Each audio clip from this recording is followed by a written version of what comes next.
I mentioned before. Hey, Stephen. Sorry, cold. The cold is still with me, folks. Even though miles better than last week, it just will not go. I mentioned just before going on the air that we're going to get one topic out of the way, like just ripping the Band-Aid off. Oh, boy. Yeah. Crown Jewel was originally Brock Lesnar's last contracted WWE match. Brock Lesnar's reign at Crown Jewel gave him another Universal Championship reign, but it was originally planned to be his last contracted match, according to Wrestling Observer Radio. Crown Jewel was originally intended to allow Lesnar to finish his contractual obligation with Roman Reigns, but to retain the title. Obviously, that changed when Reigns announced that he was vacating the championship due to his battle with leukemia. Get well soon. The show reports that Lesnar was signed to a new deal. Great. Which includes at least 2 more matches, including his announced Survivor Series match against AJ Styles.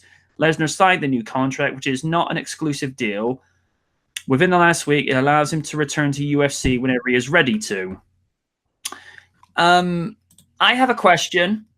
Why couldn't you have given the belt to Strowman, Rollins, Ambrose? You know, why have we got to give it to the guy that has been, you know, the crutch to Monday Night Raw specifically? And, you know, we said our piece last week with regards to the situation with Reigns. Whatever we feel about the character, out the window. Joe, get well soon. Leukemia is not to be sniffed at. They could have put the belt on anyone. Heck, at this point, I would have settled for the Big Show. Granted, Big Show's probably at that point in his career now where he's not really looking to be a main eventer because he's been and done that. But Lesnar, again. It's like, have we not learned anything in the last 2 years where he shows up whenever it well suits him? I mean, that'd be like a World Cup final. That'd be like a World Cup championship where, let's say, for the sake of discussion, Spain are the champions, but they only see fit to show up in the semifinals rather than go all the way from the start of the tournament. I know it's not the best analogy, but you get the context of what we're going through. Because, and Raiden knows in particular what I'm going with, it's supposed to be in the WWE handbook rules that each champion has a mandatory 30-day title defense for each of those belts. Yeah. Let's effectively chop that rule up and shredded it up to nothing, because out of the last 2 years that he was champion, he probably only defended that belt, I want to say 11 or 12 times, give or take. Yeah. And I see this as being backwards, because he's at a point now where he's possibly thinking about retirement. He's still agile, but he's not as agile as he once was. I mean, think like how Rocky Balboa was at the start of his career. I know I'm comparing a fictional boxer to a pro wrestler, but you get the context. When you're younger, you move like a gazelle or a cheetah. When you get a bit more distinguished, you probably can move quickly, but not as quickly as you once could. And excuse me, I don't think Lesnar's really that big of a deal. I mean, aside from the F5 and whatnot, does he really do anything impressive anymore? I don't think so. Again, as I've said, put it on Seth Rollins, put it on Dean Ambrose. Somebody. Yes, please do that. You know, somebody is actually going to be there. We thought we had that with Roman, but obviously real life happened. And there's a line that Triple H said in an interview where you're off making plans, life happens. He had a certain Hulkster came back, which I know that certain Rokaku off into a stupor. But again, I've said from a public relations perspective and a, a general, overall perspective, Hogan being with the WWE is actually good for business. Do I agree with what he did in the past? No, I do not. But you got to be willing to forgive and forget. I know that's difficult with some people, to each their own.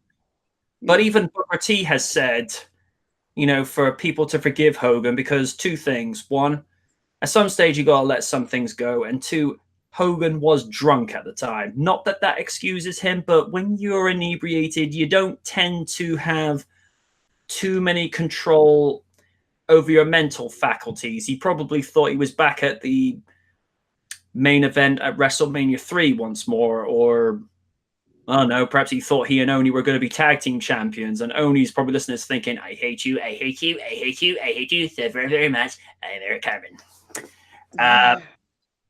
But again, and don't get me wrong, glad to hear that Sean came back, but I'm saying, and here's the thing, I'm saying this as just as a personal thing. I'm not digging the bold look with Sean.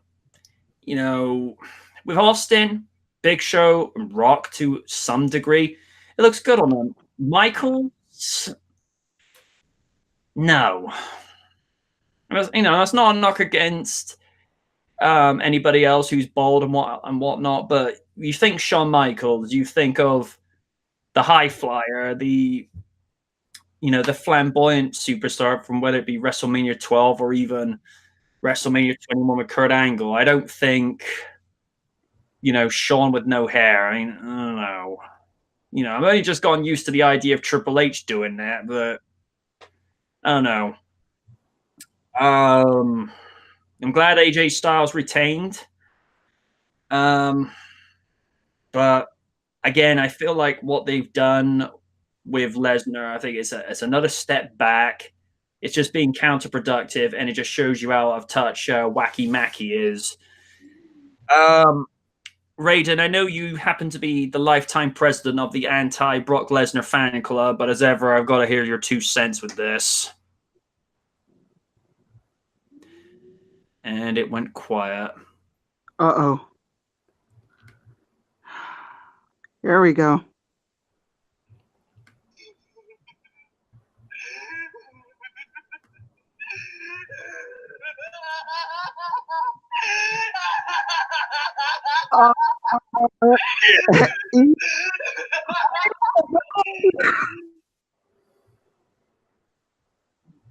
Oh dear. Oh God. Normally, I'll be pissed off about this, but it's just for the first time in so many years, this event made me laugh my ass off. It's oh dear God, it's like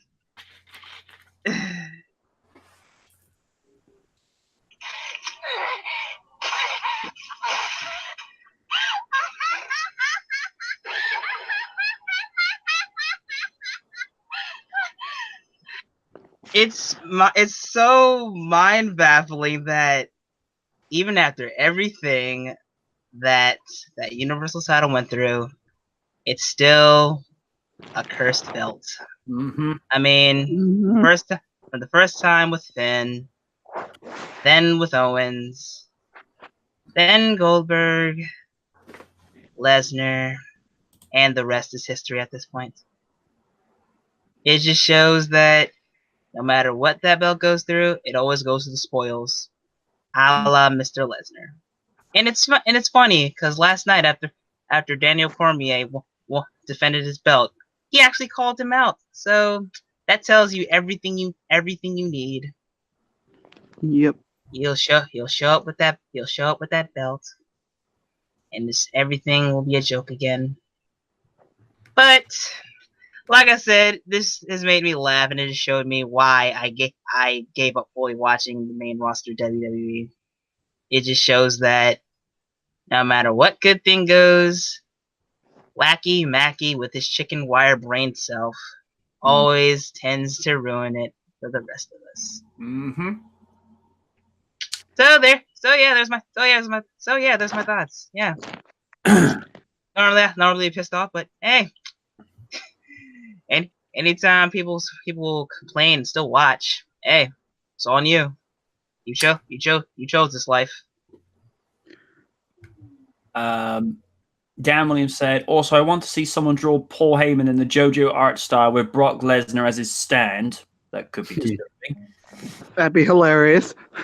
Adonis in the chat.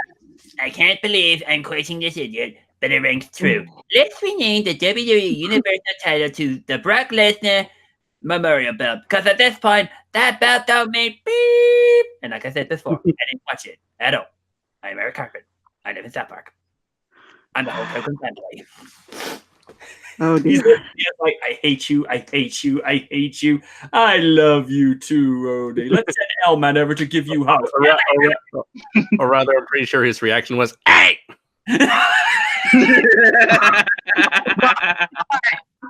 Oh God. Oh. I love everyone. Let's go around and be happy. He's thinking, I can't be happy. I'm not allowed to be happy. Oh, don't worry, Odie. Here's a pizza. Yeah, I love pizza very much. Lids, before we move on to the next topic, because obviously, you know, there's no interest to Kaiju whatsoever. I know your thoughts are pretty much going to echo what Raiden's just said, but you are the first Madam President of Awesome, so therefore we have to hear your declaration about this. Okay. I say let Brock keep the fucking belt. Let him keep it, and then we make a new belt. Give it to somebody who actually shows up to work.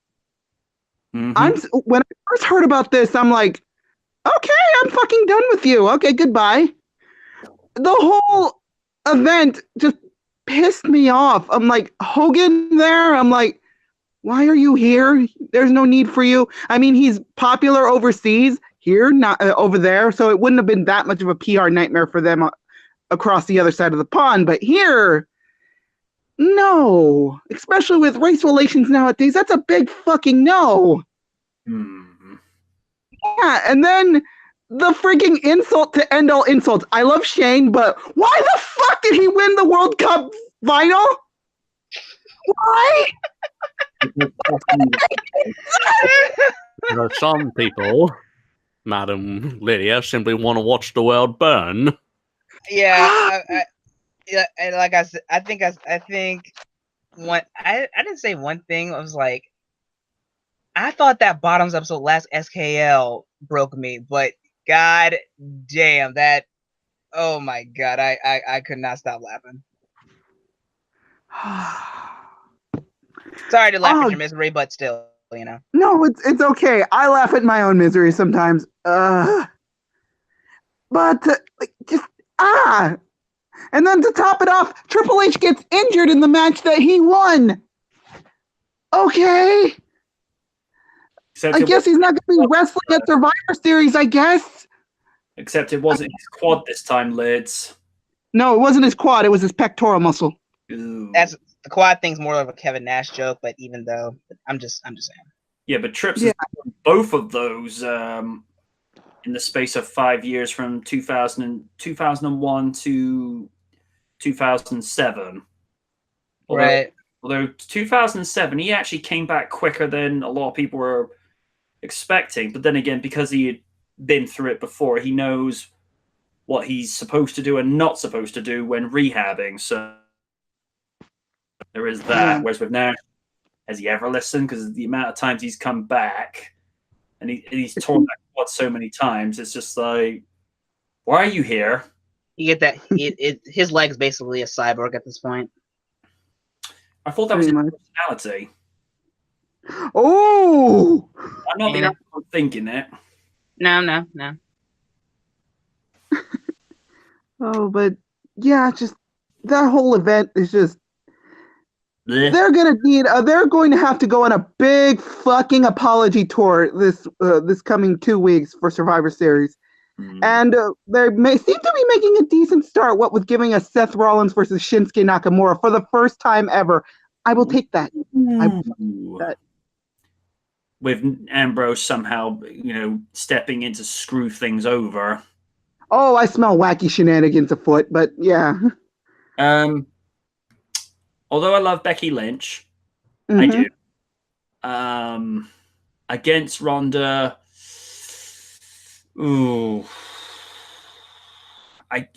if Bex does win that one, that'll be via the skin of her teeth. That's because, all right, they could book it for her to win over Ronda, but if you base this on capabilities and logic, what little there is in WWE, Lynch versus Rousey, I'm sorry, Rousey would eat her alive. Because, let's just put it this way, Ronda Rousey is basically the female Brock Lesnar, but the only difference is she actually shows up to work. Yep. Whereas Becky, here's the thing, they're trying to make her heel. It's not working. The fans are just embracing her more and more. I know that makes Win happy because obviously, our Irish Lena Inverse is very taken with Becky Lynch. I basically said to her on Twitter, "You're basically the modern day Stone Cold Steve Austin. You're supposed to be a heel, but people love you." Pretty much, yeah. Yeah. I had Becky Lynch like one of my tweets like this week. Nice. Yeah. Well, at least she kind of represents how the fans feel, because after the whole SummerSlam incident with Charlotte, it's like people have had enough. They don't want any more Charlotte multiple title reigns. They'd actually want to see other people get over. Loads of people that need to get over in that company, but it just ain't happening. Yeah. And on that note, we'll move on to another subject because, as we said, Kaiju's not into wrestling, so we'll spare him it. What? I'm sorry. What happened? Godzilla was trampling the city. It was a thing. And Matthew Broderick was being his manager. Why, Godzilla? Why won't you learn from the past? The man's not even relevant anymore.